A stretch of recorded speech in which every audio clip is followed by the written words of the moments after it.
Tigil-tigilan mo na ang sobrang edit sa mga photos mo. Pag nawala ka, paano ka naming mahahanap kung mukha kang artista sa social media pero sa actual, mukha ka palang palaka. Ang lakas mong uminom, tapos good health ang birthday wish mo. May mga oras talaga na nakakapagod ng magtrabaho. Yung parang gusto mo nang mag-resign.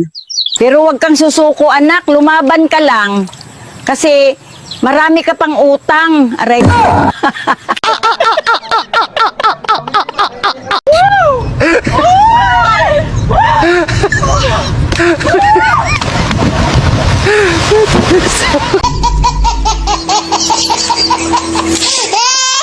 Ikaw ang tinuturo na gumawa ng fake na ID dito sa kay Engineer Alcantara at Engineer Bryce Hernandez. Is it true? Bago ko po sagutin, magandang araw po sa inyo, Mr. Chair. Diretso na kasi maubos yung time ko. Sagot ka kaagad. Yan po ang kinakasumakaw ng lubog, siyempre. Huwag ka lang umiyak. Huwag ka lang umiyak.